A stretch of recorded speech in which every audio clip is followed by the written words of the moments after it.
মানুষকে সম্মান দিলে সেই সম্মান ঈশ্বরে মেলে। সর্বশাস্ত্রে তাহার প্রমাণ পাই। কবিচন্ডী দাস যিনি উচ্চকণ্ঠে বলেছেন, তিনি সবার উপরে মানুষ সত্য দেখো তাহার উপরে নাই।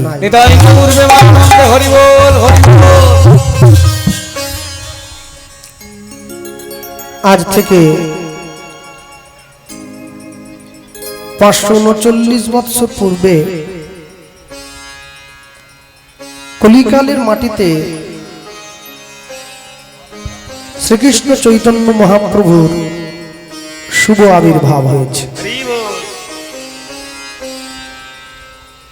মানুষের দরজায়, মানুষের সাজে, মানুষের বেশে ভগবান গিয়ে দাঁড়িয়েছেন। জীব নিত্য কৃষ্ণ দাস ইহা ভুলি গেল, মায়া পিশাচি জীবের গলেতে বান্ধিল। কৃষ্ণ নাম কর জীব আর সব মিছে, পলাইবার পথ নাই দেখো জম আছে পিছে। হরিনাম কৃষ্ণ নাম মোদের পারেরও সম্বল, অন্য কোন নাম ইথে দিতে ধরে নাহি বল।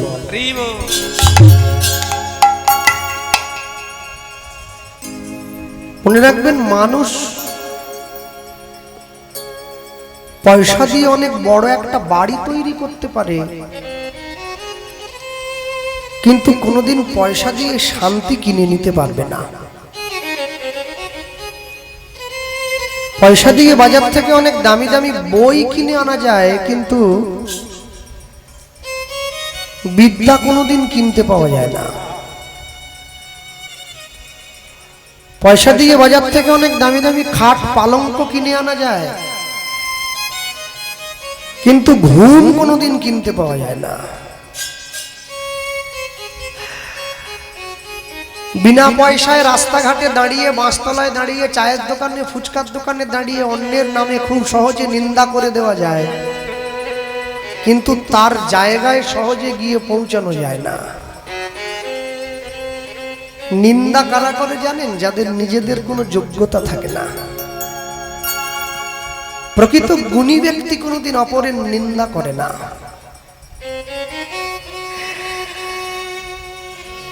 বিশ্বকবি রবীন্দ্রনাথ ঠাকুর বলেছিলেন, লোকে আমায় নিন্দা করুক সে নিন্দা নয় মিছে, সবার নিন্দা মাথায় লয়ে রব সবার পিছে। আপনারে লয়ে বিব্রত রহিতে আসে নাই কেহ অবনী পরে, সকলের তরে সকলে আমরা, প্রত্যেকে আমরা পরে তরে। আর চৈতন্য মহাপ্রভু বললেন, ভারত ভূমিতে মনুষ্য জন্ম হয়েছে যার, জীবন সার্থক করি করো পর উপকার।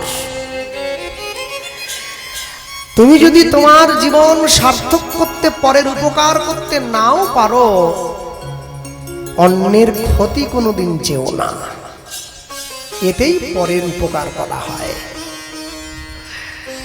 সনাতন গোস্বামী পাদকে মহাপ্রভু বলেছিলেন, জানো সনাতন, যে করে লোকের মন্দ তার মন্দ করে গোবিন্দ। তুমি যদি মানুষের ক্ষতি চাও, ভগবান তোমার ক্ষতি চাইবে, আর তুমি যদি মানুষের ভালো চাও, ভগবান তোমার ভালো চাইবে। যদি গৌরাঙ্গ নহিত কি মানে হইত, কেমনে ধরিতাম দে, দে মানে হচ্ছে দেহ। গৌরাঙ্গ মহাপ্রভু না থাকলে কলিকালের মানুষ নিজের দেহটাই ধরে রাখতে পারত না, অন্য কিছু অনেক দূরের কথা। বাঙালির হিয়া অমিয় মাথিয়া নিমাই ধরেছে কায়া। এরপরে বললেন, শ্রী রাধার মহিমা প্রেম রসসীমা জগতে জানা তোকে। আজকে সারা বাংলার থেকে, বীরভূম থেকে, কলকাতার থেকে, গোটা ভারতবর্ষ থেকে বৃন্দাবনে ব্রজের ধুলিতে মানুষ গিয়ে গড়াগড়ি দেয়, রাধে দয়া করো, কৃষ্ণ কৃপা করো। বৃন্দাবনে আমাদের ছোট একটা মঠ আছে, আমি তো বৃন্দাবনে গিয়ে দর্শন করেছি। বৃন্দাবনে পদাবলী কীর্তন হয় না, বৃন্দাবনে কোনো কীর্তনই হয় না। আর যদিও বা হয় সেটা এরকম দাঁড়িয়ে হয় না, বসে হয়। বৃন্দাবনের মানুষ তারা আমার আপনার মতো করে গলায় তুলসীর মালা দেয় না, কপালে তিলক দেয় না। ভগবানকে ভালোবাসে কি করে বুঝবেন? যে ছেলেটা স্কুলে পড়ে তার তো স্কুলের পোশাক থাকা জরুরি। তা যে ভগবানকে ভালোবাসে তার দেহে তো ভগবানের ভালোবাসার চিহ্ন থাকাটা জরুরি। কিন্তু বৃন্দাবনের মানুষদের দেখবেন তাদের গলায় না আছে তুলসীর মালা, না আছে কপালে তিলক, তবু তাদের ঘরে ভগবান বাধা আছে। কেন জানেন? নিজের জীবনের সবটুকু দিয়ে ভগবানকে ভালোবেসেছে, এতটুকু নিজের বলতে রাখেনি। আর আমি জীবনের সবটুকু তো দূরে থাক, একটুখানিও ভগবানকে দিতে পারিনি। সারা জীবন ধরে শুধু বৃথা চিৎকার করে যাই, অন্তর সার শূন্য, শুধু লোক দেখানো ভক্তি ভালোবাসা। এতে কি কোনোদিন ভগবত কৃপা লাভ হয়? কোনোদিন হয় না।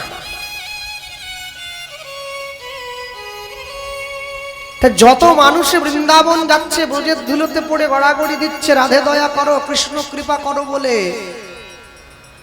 যদি চৈতন্য মহাপ্রভু না আসতেন কলিকালের মানুষ জানতেই পারতেন না বৃন্দাবন খায় না মাথায় দেয়। আমার দাদু বলতেন রাধাকুণ্ডের পাড়ে আগে নাকি ধানের চাষ হতো। মহাপ্রভু গিয়ে রূপ সনাতনকে বৃন্দাবনে পাঠিয়ে তারপরে ব্রজধাম উদ্ধার করেছেন, মানুষকে জানিয়েছেন রাধাকুণ্ড তো ধান চাষের জায়গা নয়, ব্রজের ধুলোয় গড়াগড়ি দেওয়ার জায়গা। আর আপনারা কীর্তনে তো করেন ধুলা গায়ে মাখো বদনে মাখো রে, এই তো ব্রজের ধুলা। ধুলা নয়, ধুলি নয়, গোপীর পদ রেণু, এই ধুলো মেখেছিল নন্দের পুত্র কানু। তাহলে কোথায় বৃন্দাবন আর কোথায় বীরভূম? অনেক তফাৎ। 2 দিন 3 দিন সময় লেগে যাবে যেতে। তাহলে বীরভূম কি আর বৃন্দাবন হয় নাকি? বলে না, তা হয় না, তবে ক্ষেত্র বিশেষে হয়। ক্ষেত্র বিশেষে হয়, যেইখানে হয় হরিনাম সংকীর্তন সেটাই তো শ্রীধাম বৃন্দাবন। তাহলে কেউ যদি নাম সংকীর্তনের ধুলা অঙ্গে মাখতে পারে, তার কষ্ট করে বৃন্দাবনে যাওয়ার প্রয়োজন হয় না। কর্ম তোমার ভালো হলে, ভাগ্য তোমার দাসী, হৃদয় তোমার সঠিক হলে ঘরেই মথুরা কাশী। তুই কোথায় ছুটে যাচ্ছ? কোথায় যাও? কে বলে স্বর্গ, কে বলে নরক, কে বলে বহুদূর। মানুষের মাঝে স্বর্গ নরক, মানুষেতেই সুরাসুর।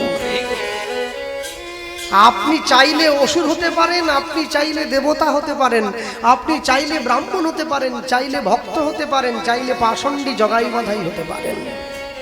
দায়িত্ব তো আপনার উপরে ছেড়ে দেওয়া হয়েছে। হ্যাঁ,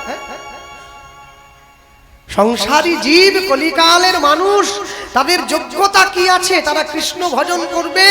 আমাদের যোগ্যতা কি আছে? কৃষ্ণের লীলা কথা শুনবো। আমাদের যোগ্যতা কি আছে? কৃষ্ণের লীলা কথা বর্ণনা করব। যোগ্যতা কোথায়?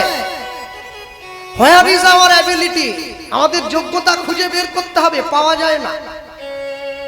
জড় অন্ধ, মোহ অন্ধ, কামনা বাসনায় সিক্ত জীব স্ত্রী পুত্রের দ্বার পরিগ্রহ করে, অন্য নারীর পিছনে ছুটে বেড়ায়, জিহার সম্বরণ নেই, মাছ মাংস ডিম পেঁয়াজ রসুন যা পায় এক পাশ থেকে সব খায়, তারপরে ছুটে গিয়ে সেজে গুজে আসরে দাঁড়িয়ে কৃষ্ণ কথা বলতে আরম্ভ করে দেয়।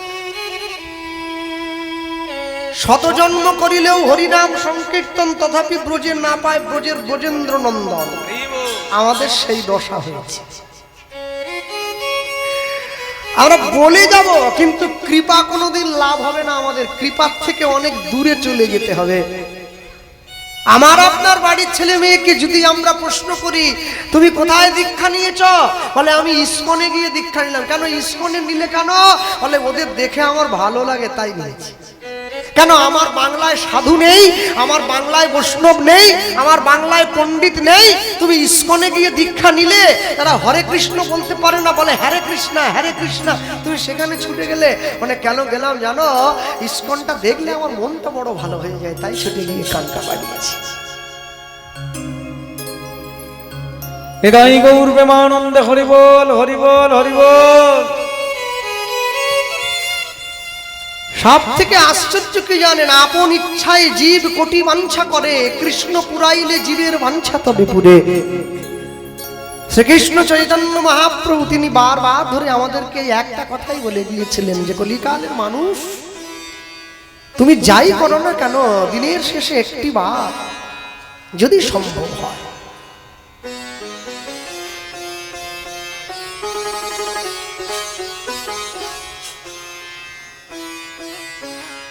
দিনের শেষে একটি বার যদি সম্ভব হয়, তুমি তার চরণে দুফোঁটা নয়নের জল দিও, এতেই তোমার সমস্ত কিছু পাওনা প্রাপ্তি হয়ে যাবে। তুমি গৃহে বা বনেতে থাকো, হাগৌরাঙ্গ বলে ডাকো, নরোত্তম মাগে তার সঙ্গ।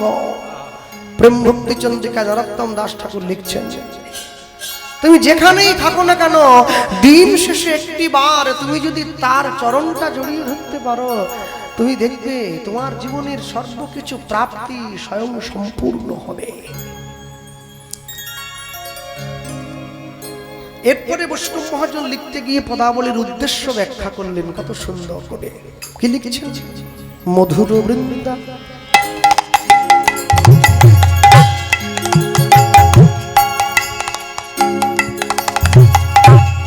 মধুর, বড় মধুর, বড় মধুর,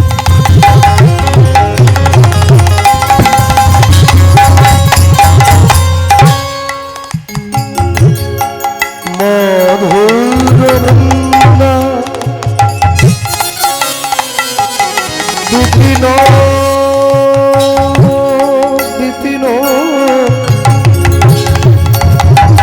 মাধুরী।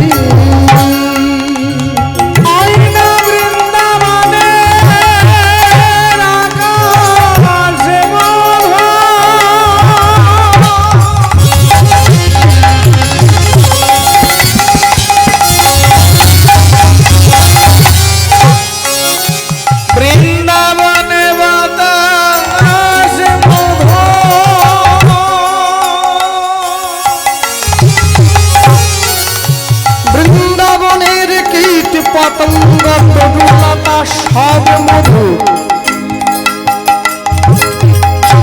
বড় মধুর সেই বৃন্দাবন। মধুর বৃন্দা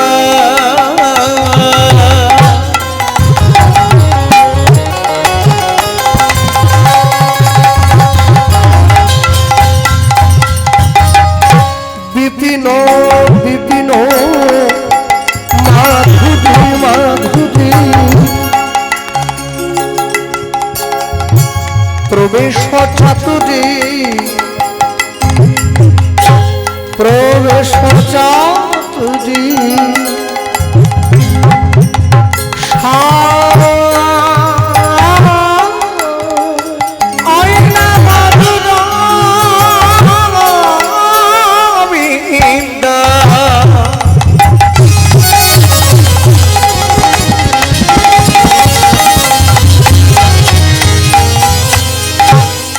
ও ভাই বিপিন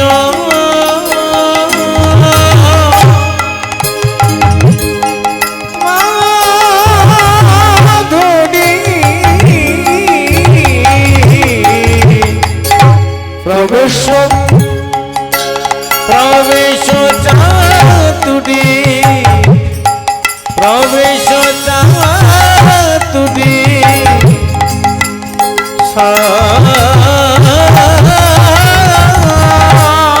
দেখো ভাই বড় যুবতী তাহে ভাবের ভক্তি, সপতি হইত মনোজ যুবতী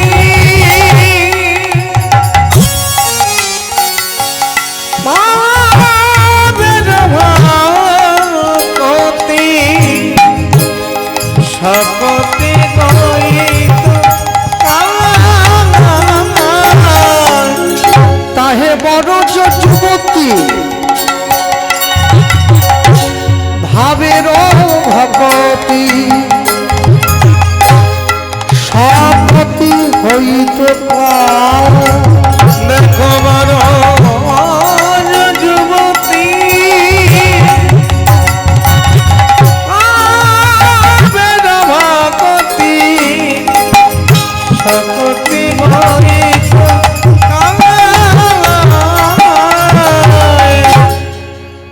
মধুর বৃন্দা বিপিন মাধুরী প্রবেশ চাতুরী সার বরজ যুবতী ভাবের ভকতি শপথি হইত কার।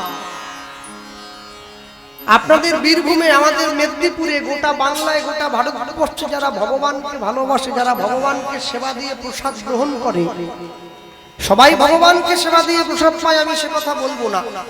যারা ভগবানকে সেবা দিয়ে প্রসাদ গ্রহণ করে তাদের একটা নিয়ম আছে, প্রসাদের থালাটা ভগবানের ঘরে ঢুকিয়ে দিয়ে, দুপুরবেলা হোক সকালবেলা হোক, ভগবানের মন্দিরে ভোগের থালাটা ঢুকিয়ে দিয়ে দরজাটা বাইরে থেকে বন্ধ করে দিয়ে এবার দরজার বাইরে দাঁড়িয়ে কীর্তন করে, যার গুরুদেব যে শিক্ষা দিয়েছে। কেউ বলে ভজ পতিত উদ্ধারণ শ্রী গৌর হরি, কেউ বলে ভজ ভকত বৎসল শ্রী গৌর হরি। এবার যিনি ভোগ দিচ্ছিলেন তিনি উত্তরীয়র মধ্যে হাতটা ঢুকিয়ে নিয়ে আচমনটা সেরে নিচ্ছেন। আচমন সারা হয়ে গেল, তিনটে তালি দিয়ে পর্দা সরিয়ে দিলেন, ভোগ দর্শন হলো, সকলে প্রসাদ নিয়ে ঘরে চলে গেল। আমি বাংলার কথা বলছি। আমি যখন বৃন্দাবনে প্রথম গিয়েছিলাম দর্শনের জন্য, আমি 64 মহন্তের সমাধি দর্শন করে ফিরে আসছি। আমি লক্ষ্য করছি এক ব্রজ মা, সে ভগবানকে সেবা দিচ্ছে। দুপুর 11:30 বাজে, তাড়াহুড়ো করে ভোগের থালাটা নিয়ে গিয়ে ঠাকুর ঘরে ঢুকে গেল। আমি দাঁড়িয়ে দেখছি দরজার বাইরে, আমি ভগবানকে সেবা দিই, দরজাটা বাড়ির বাইরে থেকে বন্ধ করে। সেই ব্রজ মা, সে ভগবানকে সেবা দিচ্ছে, ভগবানের মন্দিরে ঢুকে দরজাটা ভেতর থেকে বন্ধ করে। আমি চিন্তা করলাম, এ আবার কিরম সেবা, এ তো আবার শিক্ষা দীক্ষার ঘরে যায় নাই নাকি। হ্যাঁ, আধ ঘন্টা দাঁড়িয়ে রয়েছি দরজার বাইরে। আধ ঘন্টা পরে সেই মা যখন দরজা খুলে বাইরে বেরিয়ে এসছে, ঘেমে চুমে গেছে, ঘামটা মুছছে, দেখছে ছেলে একটা, কি ব্যাপার? আল্লাহ, মা একটা জিনিস জানার জন্য দাঁড়িয়ে আছি। ভেতরে গেলাম, আদো আদো বাংলায় কথা বলছে, হিন্দিতে কথা বলে তো বাংলাটা আটকে আটকে যাচ্ছে, কিন্তু বাংলাটা বুঝতে পারছে। আমি বলি, মা, হ্যাঁ হ্যাঁ বলো বলো বলো। আমি বলছিলাম, আমি যখন আমার বাড়িতে ভগবানের সেবা দেই, আমি দরজাটা বাইরে থেকে বন্ধ করে দিই, আপনি যখন ভগবানের সেবা দিচ্ছেন দরজাটা ভেতর থেকে বন্ধ করছেন। বলে, বাড়ি কোথায়? আল্লাহ, মেদিনীপুর। ও, বাংলার মানুষ? হ্যাঁ। শোনো, তোমরাই তো বলেছ আপন ভজন কথা না বলিবে যথা তথা, তাহলে আবার আমাকে জিজ্ঞাসা করছো? না, জানার জন্য জিজ্ঞাসা করছিলাম আর কি। দেখো বাবা, তুমি যদি আমাকে অন্য কিছু প্রশ্ন করতে উত্তরটা আমি দিয়ে দিতাম, কিন্তু এমন একটা প্রশ্ন করলে আমি উত্তরটা দিতে পারবো না। তাহলে কি আপনি না জেনে সেবা করছেন? বলে, না, না জেনে কেন করবো? আচ্ছা বলুন না একটু। বলে, আমি তো তোমাকে সরাসরি উত্তরটা দিতে পারি না, তবে একটু ধরিয়ে দেই। ধরিয়ে দেন। বলে, শোনো, তুমি যখন ছোটবেলায় স্কুলে পড়াশুনো করতে, বিকেলবেলা যখন স্কুল থেকে ঘরে ফিরে আসতে, রাস্তার ওপার থেকে দাঁড়িয়ে তোমার মাকে চিৎকার করে ডাকতে, মা, আমার বড্ড খিদে পেয়েছে, তা তো ডাকতাম। মা যখন তোমার সামনে খাবারের থালাটা দিত, ভাত, ডাল, বেগুন ভাজা, উচ্ছে ভাজা, তুমি বলো তো বাবা, তোমার মা কি তোমার সামনে খাবারের থালাটা দিয়ে তোমার কাকিমার সঙ্গে গল্প করতে চলে যেত? না, তা তো যেত না। তোমার মা কি করতো? আমার মা আমার কাছে বসে থাকতো।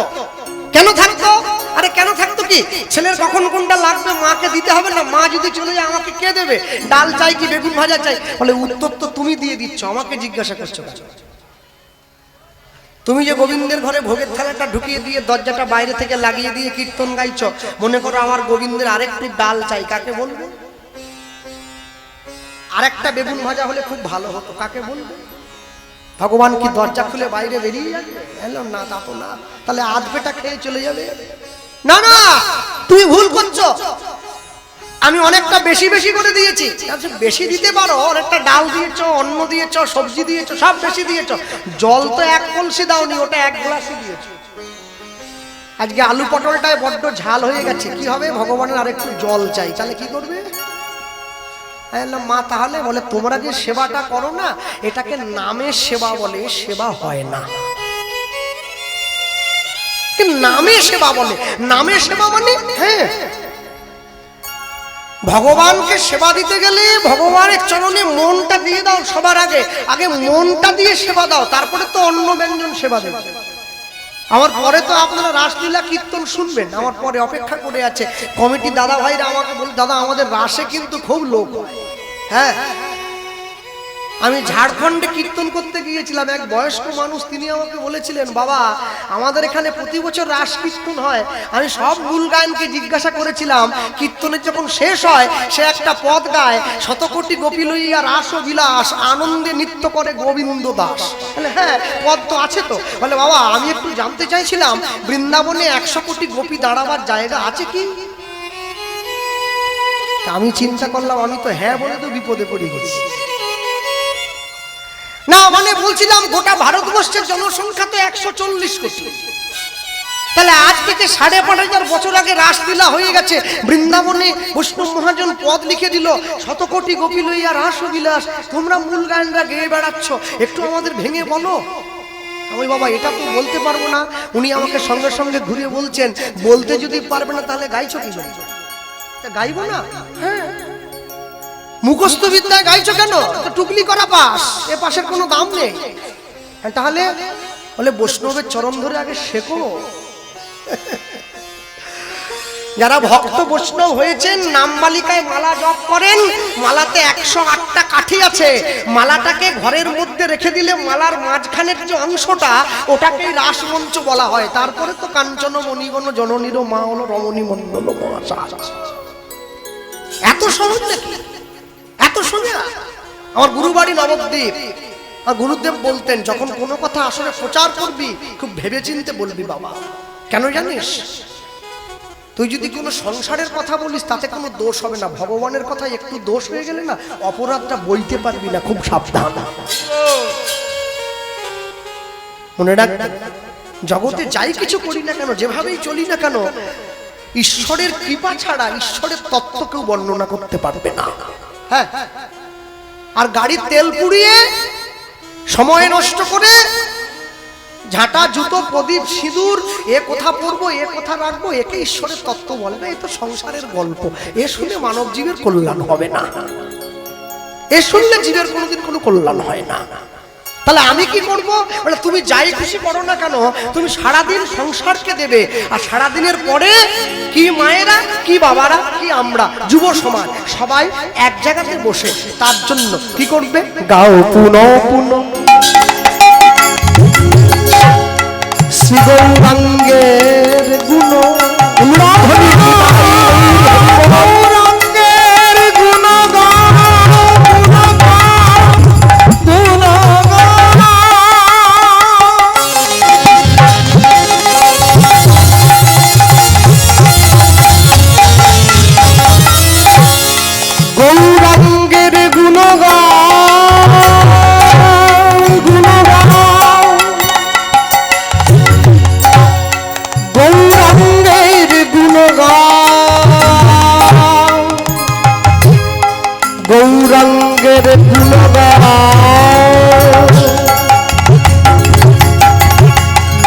গাও পুন পুন পুন পুন বারবার, একবার না পারিলে দেখো শতবার, পুন পুন গাও গুণ পুন, যার নুন খেলে তার গুণ গাও, নইলে মানুষ তোমায় বেঈমান বলবে, অকৃতজ্ঞ বলবে, অমানুষ বলবে।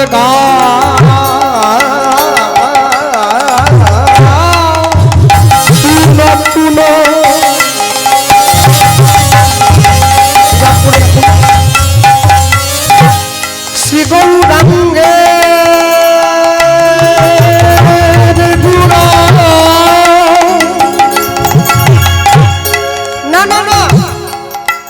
মনে হিংসা নিয়ে নয়, প্যাঁচ নিয়ে নয়, সরল করিয়া মন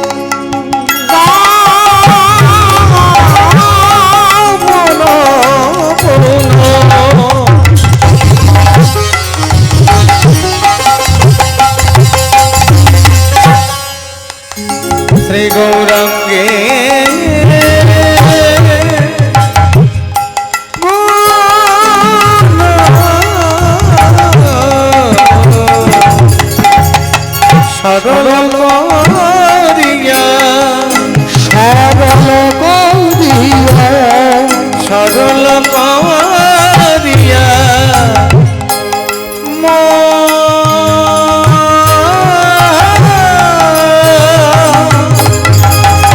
ওগো এ তিন ভুবনে আমি এমন দয়ালু না দেখো একজন সেদিন ভুবনে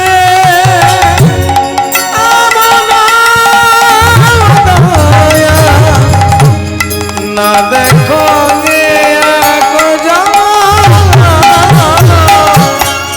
আমি এতিন ভুবনে এমন দয়ালু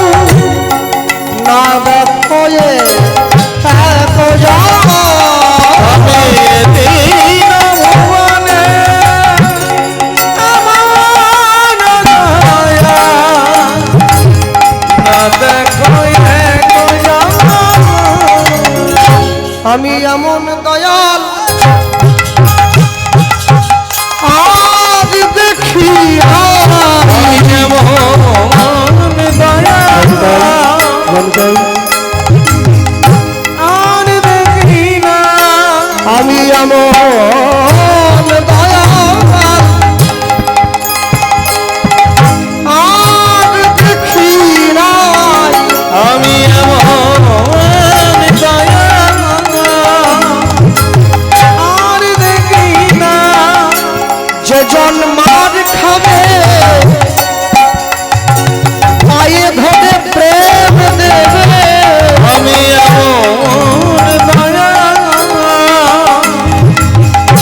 আর দেখি না যে জন জগাই মাধাইয়ের মতো মাতালকে হরিনাম দিল এমন দয়াল আর দেখি না যে জন মলয় চাঁদ কাজীর মতো মুসলমানকে কৃষ্ণ নাম দিল এমন দয়াল আর দেখি না যে জন চপল গোপালকে উদ্ধার করিল এমন দয়াল আর দেখি না নিজের হাতে ধরিল আর পায়ে ধরিল এমন দয়াল আর দেখি না হরি নামে হরিকে নামায় আনলো এমন দয়াল আর দেখি না নাই তার আছি বলে এমন দয়াল আর দেখি না হয় না আর হবে না ভাই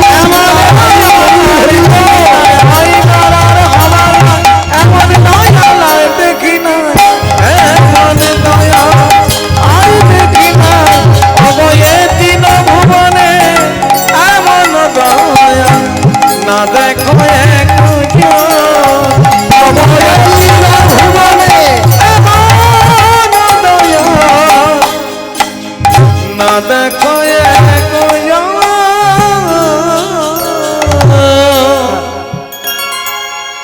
সত্যযুগের ভগবান লক্ষ্মীনারায়ণ যুগল, ত্রেতা যুগের ভগবান রাম সীতা যুগল, দাপর যুগের ভগবান রাধা কৃষ্ণ যুগল, কলিযুগের ভগবান গৌর বিষ্ণুপ্রিয়া যুগল। আজকে আমার আপনার বাড়ির দরজায় যদিও বা চৈতন্য মহাপ্রভুর একটা ছবি আছে, বিষ্ণুপ্রিয়া দেবীর ছবি আমরা কেউ রাখি না, ভুলেই গিয়েছি সাইজটাকে।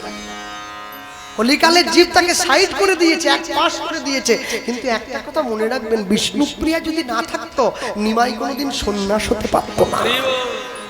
আর নিমাই যদি সন্ন্যাসী না হতে পারতো কলিযুগের মানুষ কোনোদিন কৃষ্ণ নাম পেত না। হ্যাঁ, জয় সচিনন্দন জয় গৌর হরি, তুমি বিষ্ণুপ্রিয়ার প্রাণনাথ নদিয়া নবদ্বীপ বিহারী। হ্যাঁ, চৈতন্য মহাপ্রভু চরণে প্রণাম করবার আগে কেউ যদি বিষ্ণুপ্রিয়া দেবীর চরণে প্রণাম জানায় না, এতেই তার গৌর কৃপা লাভ হয়ে যাবে। কেন বিষ্ণুপ্রিয়ার মতো করে গৌরকে কেউ ভালোবাসতে পারেনি।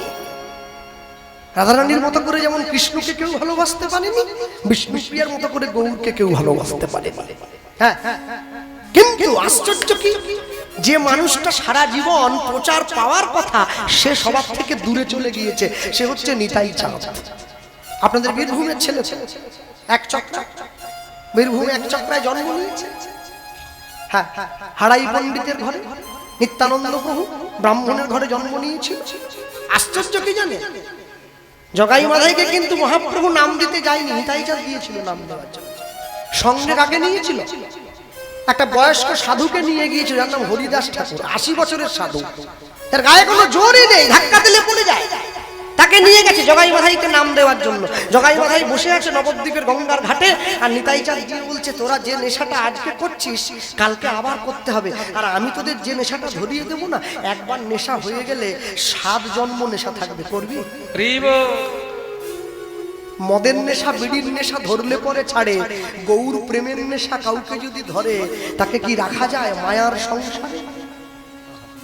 এই যে জন্ম তুলেছে, এই কথাটা মাথায়ের কানে গিয়ে লেগেছে। মাথায় সঙ্গে সঙ্গে মদের কলসিটা দিয়ে নিতাইচাঁদের কপালটা ফাটিয়ে দিয়েছে, দরদর করে রক্ত গড়িয়ে। আর যেই রক্তটা গড়িয়ে পড়ছে, নিতাইচাঁদের কপালটার মধ্যে হাত চাপা দিয়ে বলে উঠলো, মেরেছিস কলসির কানা। জানেন তো বাকিটা? তা বলে কি প্রেম দেব? এই কথাটা আমার মতো ক্লাস 4-5 পড়া পর্যন্ত মুখস্থ বিদ্যায় টুকে পাস করা কীর্তনীয় মুখস্থ করে বলে দিতে পারে। এই কথাটা তাৎপর্য বুঝতে গেলে এখনো 7 বার পৃথিবীতে জন্ম নিতে হবে, তবে বোঝা যায়। মেরেছিস কলসির কানা, তা বলে কি প্রেম দেব না? কোন প্রেম? কোন ভাগ্যে কোন জীবের শ্রদ্ধা যদি হয় তবে তো সেই জীব সাধু সঙ্গ করয়। সাধু সঙ্গ হইতে হয় শ্রবণ কীর্তন, শ্রবণ হইতে হয় সর্ব অনর্থ বিবর্তন, অনর্থ লয় হইলে ভক্তি নিষ্ঠা হয়, ভক্তি হইতে শ্রবণার্থে রুচি উপজয়, সেই রুচি হইতে হয় আসক্তি প্রচুর, আসক্তি হইতে চিত্তে জন্মে রতির অঙ্কুর, সেই রতি গাঢ় হইলে ধরে প্রেম নাম, সেই প্রেম প্রয়োজনে সর্বানন্দ ধাম। হরি বল, হরি বল। সেই প্রেমের কথা বলছে। মেরেছিস কলসির কানা, তা বলে কি প্রেম? হরিদাস ঠাকুর নিতাইচাঁদের হাতটা ধরে টানতে টানতে ঘরে নিয়ে চলে গেল। ঠাকুর এসো, তুমি মাতালকে হরি নাম দিচ্ছ, এত বড় সাহস তোমায় কে দিল? চোরা নাহি শুনে ধর্মের কামানি, নিয়ে চলে এসো আমার সঙ্গে। নিতাইচাঁদকে ঘরে নিয়ে গেছে। জগাই ছুটে গিয়ে মাধায়ের সামনে দাঁড়িয়ে বলছে, ভাই বৈষ্ণবের গায়ে হাত তোলাটা কি ঠিক হলো রে? হরিনাম নিবি না নিবি না না বলতে পারতি, বৈষ্ণবের গায়ে আঘাত করলি কিসের জন্য? মাথায় ছুটে গিয়ে জগায়ের পাটা জড়িয়ে ধরেছে। দাদা, তুই কি ভাবলি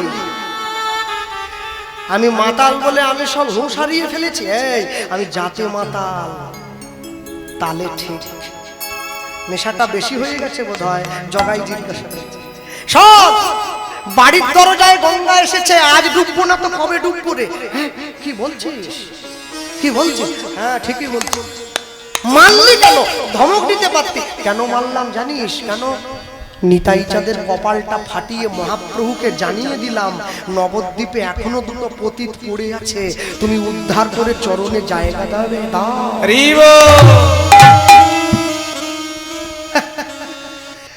নিতাইচাঁদের কপালের রক্ত দেখে গৌর তো আমাদের 2 ভাইকে মারার জন্য ছুটে আসবে, বলে তা তো আসবে। আর আমরা 2 ভাই সেই সময় ছুটে গিয়ে গৌরের চরণে পড়ব, গৌর বলে কেঁদে উদ্ধার হব।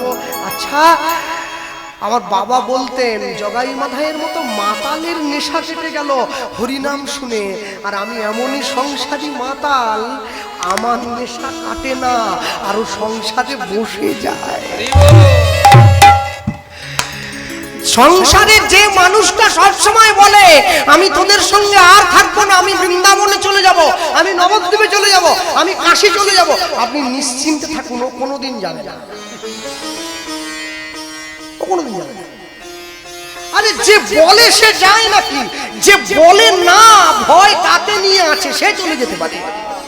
যে দোকানদার দোকানের উপরে লিখে রেখে দিয়েছে সততাই আমাদের একমাত্র মূলধন, honesty is the best policy, ওই দোকানদার সবথেকে বড় চিটিংবাজ।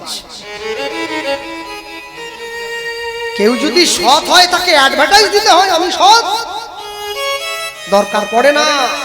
কেউ যদি সৎ হয়, কেউ যদি প্রকৃত ভালো মানুষ হয়, মানুষ তার সঙ্গে মিশলেই বুঝে যায় সে মানুষটা সৎ। ভালো মানুষ চেনা যায় হাতে আর পায়ে, মন্দ মানুষ চিনে নাও ভাষা ব্যবহারের গায়ে। মনে রাখবেন, জগতে যে কেউ চাইলে খারাপ হতে পারে, যে কেউ চাইলে ভালো হতে পারবে না। চাইলে চোর হওয়া যায়, চাইলে সাধু হওয়া যায় কি? আমরা তো বড় আজব কলিকালের মানুষ, আমরা বড় আশ্চর্য জাতি। জগৎ জুড়ে এক জাতি আছে, জাতির নাম মনুষ্য জাতি। আমাদের সংসারে যে ছেলেটা বর্তমানে বীরভূমে দাঁড়িয়ে, মেদিনীপুরে দাঁড়িয়ে পেট চালাবার জন্য দুবেলা দুমুঠো রুটি চুরি করে, মুড়ি চুরি করে, আমরা তাকে গাছেতে গেঁধে রাখি, পিঠে পিটাই, পুলিশের হাতে তুলে দেই। যে ছেলেটা রুটি চুরি করে ওকে পুলিশের হাতে তুলে দেই। আর যে মানুষটা কোটি কোটি টাকা দেশের সম্পত্তি চুরি করে, আমরা তাকে স্যার বলে ডেকে গলায় মালা পরি। আমাদের চৈতন্য হবে না, আজও হয়নি, কালো হবে না। তেলের শিশির ভাঙলো বলে খুকুর পরে রাগ করো, তোমরা যেসব বুড়ো খোকা ভারত ভেঙে ভাগ করো, তার বেলা তখন কি হবে? আগে নিজের ভালো চাইতে হবে না, আগে দেশের ভালো চাও, আগে দেশের ভালো চাও। সনাতন গোস্বামী মহাপ্রভুকে এমনি বলেননি কে আমি কেন মরে যারে তাপত্রয়, ইহানা জানি জীবের কইছে হিত। প্রভু আমি কে, কোথা থেকে এলাম, এত কষ্ট কেন পাচ্ছি? মহাপ্রভু এক বাক্যে উত্তর দিয়েছিলেন, জীব নিত্য কৃষ্ণ দাস ইহা ভুলি গেল, মায়া পিশাচী জীবের গলেতে বান্ধিল। এই যে মায়েরা বসে আছো লাইন দিয়ে কীর্তন শুনছো, প্রত্যেক বছরই তোমরা শুনতে আসো ভিড় করে। মনে রাখবে, প্রত্যেক দিন বাড়িতে তোমরা রান্না করো, রান্নায় এমন একটা জিনিস দাও যেটা কারোর সঙ্গে মেশে না, তাকে তেজপাতা বলে বলা হয়। ও যেমন থাকে তেমনই আছে, তেমনই ছিল, তেমনই থাকবে। যখন তুমি রান্নায় ওটাকে মেশাচ্ছিলে না, ও তোমাকে একটা শিক্ষা দিয়েছে, সংসারে তুমি সবার মধ্যে থাকবে, কারোর সঙ্গে নিজেকে মেশাবে না। যেদিন তোমার তার চরণের ডাক এসে যাবে, সব ছেড়ে দিয়ে যেন তার চরণে চলে যাবে। হরি বল, হরি বল। তবেই তো তুমি সংসারী, তাহলে তুমি কেমন সংসারী? হ্যাঁ, 80 বছর বয়স হয়ে গেল, এখনো তুমি একবারের জন্য তার নাম নিলে না। আজকে কীর্তন শোনার শক্তি আছে, ঘরে গিয়ে শুয়ে পড়লে, আর একদিনকে শুনতে চাইবে কিন্তু শোনার মতো শক্তি থাকবে না, সেদিন কি হবে? পুষ্পম মহাজন একদম শেষে গিয়ে কলম দিলেন, তোমরা সবাই নাম পেয়ে গেলে জানো, আমি একা পড়ে রইলাম, আমি বাদ হয়ে গেলাম। হ্যাঁ, কি বলছেন? কি গৌরাঙ্গ বলিয়া না গেলাম গলিয়া, গৌরাঙ্গ বলিয়া না গেলাম গলিয়া, আমি গৌরাঙ্গ বলিয়া না গেলাম গলিয়া, গৌরাঙ্গ বলিয়া না গেলাম গলিয়া, কেমন ধরিব, কেমন ধরিব আমি গৌরাঙ্গ বলিয়া না গেলাম গলিয়া, কেমন ধরিব রে বাসু ঘষিয়া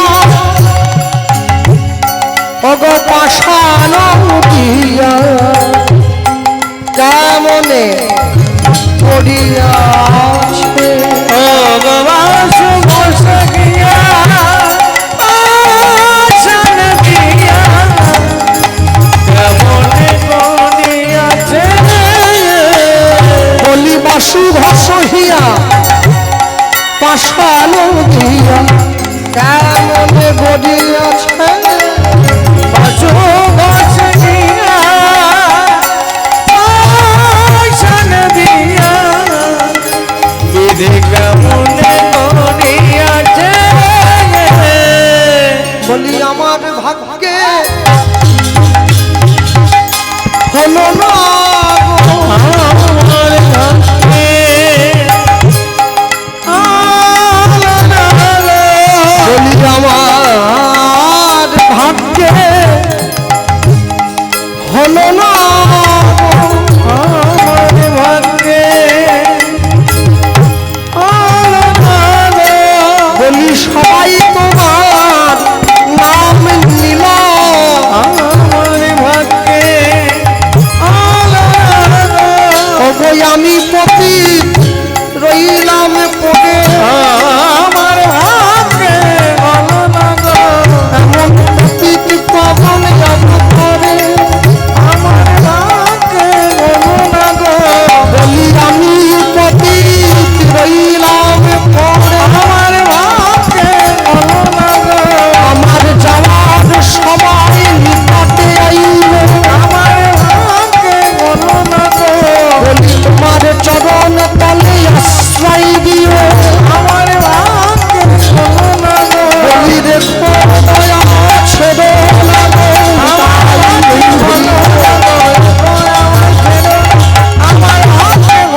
বলিয়া না গেলাম গলিয়া কেমনে ধরিনু দে কেমন ধরিনু দে বাসুধ সহিয়া পাশান দিয়া পাশানো দিয়া কেমনে গড়িয়াছে